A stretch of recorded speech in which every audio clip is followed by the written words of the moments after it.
اعوذ باللہ من الشیطان الرجیم بسم اللہ الرحمن الرحیم السلام علیکم ورحمۃ اللہ وبرکاتہ۔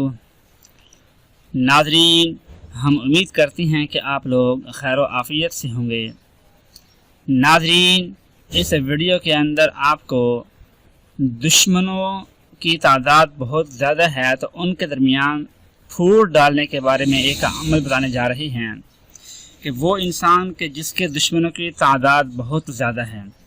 اور وہ دشمن اس انسان کے خلاف اکٹھا ہو کر بیٹھ گئی ہیں اور اس کے خلاف کوئی سازش تیار کر رہی ہیں، کوئی پروپیگنڈا تیار کر رہی ہیں کہ سب دشمن مل کر ایک انسان کو ذلیل کرنا چاہ رہی ہیں، اس کو تباہ کرنا چاہ رہی ہیں، اس کو نقصان پہنچانا چاہ رہی ہیں۔ تو وہ انسان بہت پریشان ہے کہ اس کے چاروں طرف دشمنوں نے اس کو گھیر رکھا ہے، تو ایسے حالات میں سوائے اس کو خودکشی کے یا سوائے موت کے اور کچھ بھی نظر نہیں آتا۔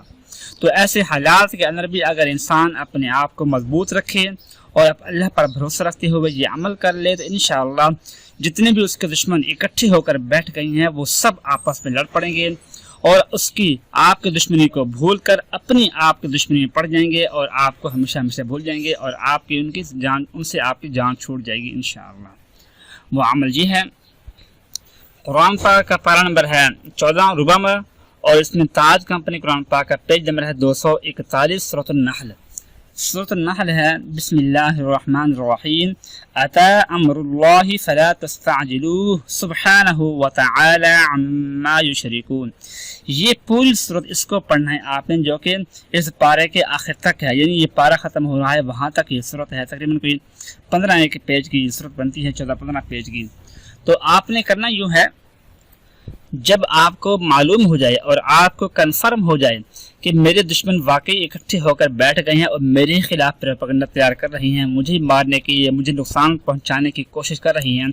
تو اس وقت آپ نے یہ نیت کر کے کہ میرے جتنے بھی دشمن ہیں وہ آپس میں لڑ پڑیں اور میری ان سے جان چھوٹ جائے، اول آخر 3 مرتبہ درود پاک اور درمیان میں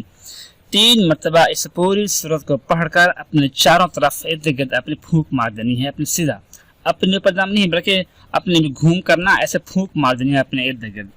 تو انشاءاللہ کہ جتنے بھی آپ کے دشمن ہیں، جتنے بھی طاقتور ہوں گے، وہ آپس میں کوئی ایسا اللہ پاک ان کے لیے کوئی اسباب پیدا کر دے گا کہ وہ آپس میں لڑ کر آپ کو بھول جائیں گے، وہ آپس میں لڑ کر اپنی دشمنی کو بھول جائیں گے اور پھر دوبارہ زندگی میں کبھی بھی آپ کے بارے میں وہ نہیں سوچیں گے اور نہ ہی کبھی آپ کے خلاف وہ اکٹھے ہو کر آپ کے بارے میں سوچیں گے۔ انشاءاللہ ہمیشہ ہمیشہ کریے، آپ کی ان سے جان چھوٹ جائے گی۔ دعا ہے کہ اللہ پاک ہم سب کو ہر قسم کے دشمن سے بچنے کی توفیق نصیب فرمائے، خاص کر شیطان جو ہمارا سب سے بڑا دشمن ہے اس سے بھی ہماری حفاظت فرمائے۔ آمین ثم آمین۔ اپنا خیال رکھیے گا۔ اللہ حافظ۔